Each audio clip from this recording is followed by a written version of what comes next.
Shalom, selamat pagi. Tuhan Yesus memberkati kita dimanapun Bapak Ibu berada. Biar kebaikan Tuhan, anugerah, segala hal yang Tuhan miliki tercurah atas hidup kita. Dan ingat, kasih-Nya selalu baru, Dia tidak pernah meninggalkan kita. Karena itu tetaplah teguh, tetaplah kuat, tetap andalkan Tuhan, tetap fokus dengan Tuhan. Sehingga kita selalu akan menyaksikan yang terbaik dari Tuhan dicurahkan atas hidup kita. Kita akan kembali membaca hari ini dari kitab Ulangan pasal 13 ayat yang pertama sampai pasal 15 ayat 23, dan kita membaca Injil Lukas Perjanjian Baru pasal 8 ayat 41 sampai pasal 9 ayat 6, Mazmur pasal 71 ayat 1 sampai 24, dan Hikmat Soleman kita baca dari kitab Amsal pasal 12 ayat 5 sampai ke 7. Kita masih belajar dalam konteks perbuatan Allah yang besar terjadi ketika kita melihat takut akan Tuhan ada di tengah-tengah keluarga hamba Tuhan atau nabi yang meninggalkan istri dan anak-anaknya, walaupun dia tidak meninggalkan harta benda, kekayaan, deposito, tetapi justru sebaliknya kita lihat ada kesulitan yang terjadi secara ekonomi dalam rumah tangganya. Dan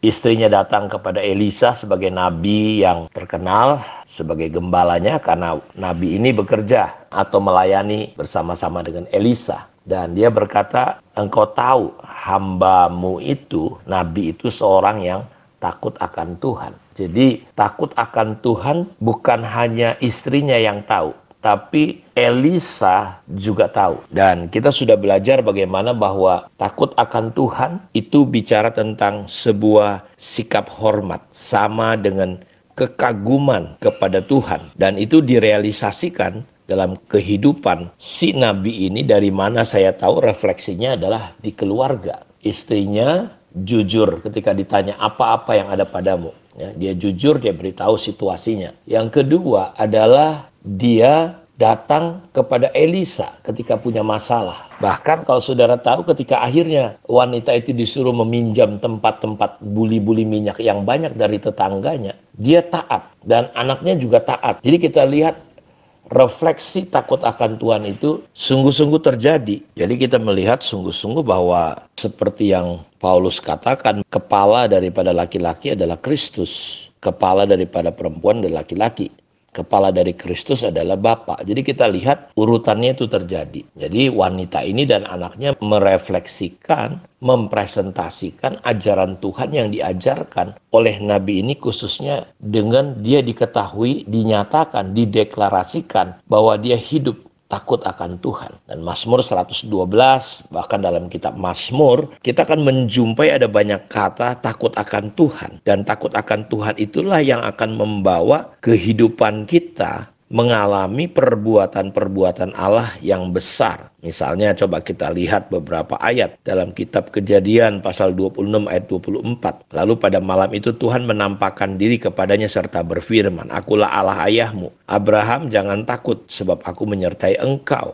Aku akan memberkati engkau dan membuat banyak keturunanmu karena Abraham hambaku itu. Jadi saudara, kita nggak boleh takut kepada siapapun, tetapi kita harus takut kepada Tuhan. Karena itu kita nggak perlu takut dengan apapun. Dalam Keluaran 14 ayat 13, tetapi berkatalah Musa kepada bangsa itu, janganlah takut, berdirilah tetap dan lihatlah keselamatan dari Tuhan yang akan diberikannya hari ini kepadamu. Sebab orang Mesir yang kamu lihat hari ini tidak akan kamu lihat lagi untuk selama-lamanya. Saudara, kita melihat bahwa bagaimana waktu itu bangsa Israel mengalami ketakutan. Di depan mereka ada Laut Kolsom. Di belakang mereka ada yang namanya tentara Mesir yang siap membunuh. Muncul ketakutan dan mereka takut. Dan Tuhan berkata jangan takut. Jadi saudara, kata jangan takut ini ditujukan adalah kepada manusia. Yesus berkata jangan takut kepada orang yang hanya bisa membunuh tubuhmu, tapi kita harus takut kepada Tuhan. Makanya dikatakan takut akan Tuhan ini perlu direfleksikan dengan benar. Dalam Imamat 19 ayat 14, janganlah kau kutuki orang tuli dan di depan orang buta. Janganlah kau taruh batu sandungan, tetapi engkau harus takut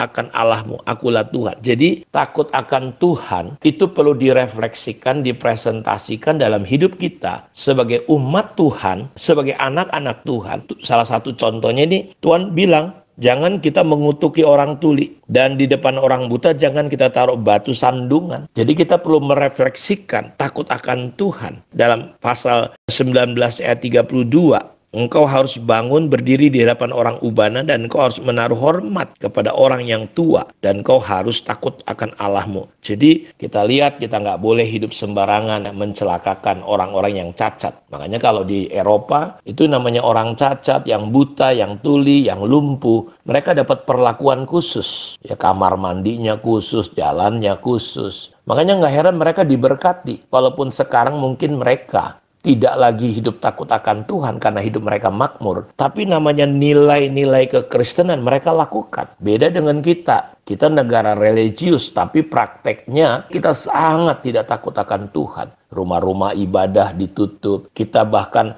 ada orang-orang rela mengambil hak-hak janda, hak anak-anak miskin. Bahkan ada orang korupsi di tengah pandemi. Itu mengerikan sekali. Jadi takut akan Tuhan itu kita refleksikan. Di sini dikatakan ayat 32, kita harus menaruh hormat kepada orang-orang yang tua. Dan di sini engkau harus takut akan Allah. Dalam pasal 25 ayat 17, janganlah kamu merugikan satu sama lain. Nah, lihat ini saudaraku. Kita nggak boleh merugikan satu dengan yang lain. Jadi takut akan Tuhan itu kita mentaati kebenaran-kebenaran firman, hukum-hukum Tuhan. Menjauhi yang jahat. Kita nggak boleh saling merugikan satu sama lain. Engkau harus takut akan Allahmu, sebab akulah Tuhan Allahmu. Jadi kita jangan saling merugikan, mempermalukan. Ya, dalam pasal 14 ayat 9 bilangan, hanya janganlah memberontak kepada Tuhan, dan janganlah takut kepada bangsa negeri itu, sebab mereka akan kita telan habis. Yang melindungi mereka sudah meninggalkan mereka, sebab Tuhan menyertai kita. Janganlah takut kepada mereka. Jadi salah satu godaan cobaan untuk kita hidup takut akan Tuhan adalah kita takut kepada manusia.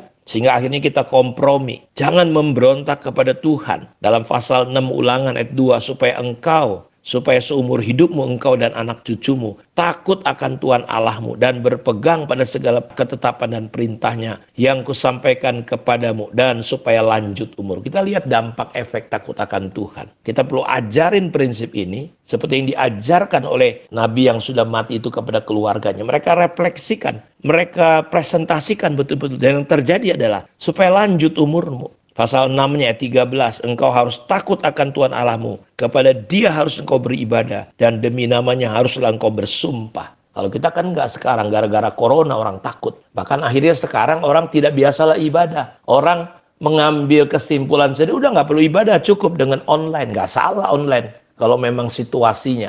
Tetapi sekarang kita sudah bebas kok. Karena itu saya mau dorong saudara. Jangan takut kepada manusia. Jangan takut kepada orang yang bisa bunuh tubuh saudara. Takutlah kepada Tuhan Allah. Karena itu akan memperpanjang umur kita. Supaya keadaan kita menjadi baik. Dalam ayat 24, Tuhan Allah kita memerintahkan kepada kita untuk melakukan segala ketetapan itu dan untuk takut akan Tuhan Allah kita. Supaya senantiasa baik keadaan kita. Jadi kalau sudah pengen lihat keadaan kita baik. Supaya Ia membiarkan kita hidup seperti sekarang ini. Dijagai, dilindungi, diberkati saudara-saudaraku. Dalam Ulangan 7:19, yakni cobaan-cobaan besar yang kau lihat dengan matamu sendiri. Tanda-tanda dan mujizat-mujizat.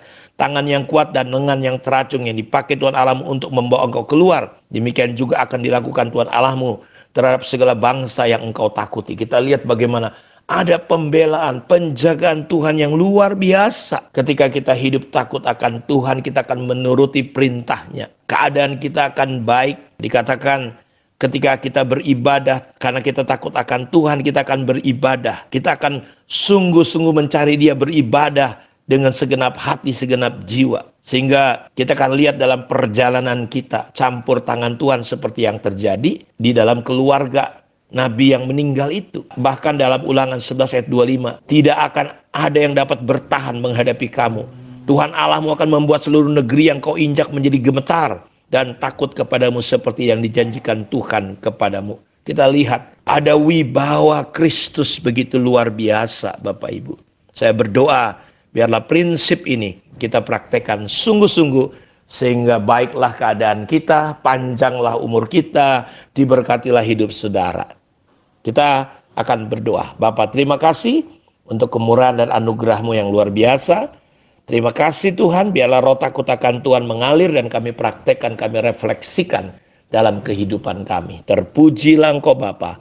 Dalam nama Yesus kami berdoa. Amin. Tuhan memberkati kita semua. Shalom.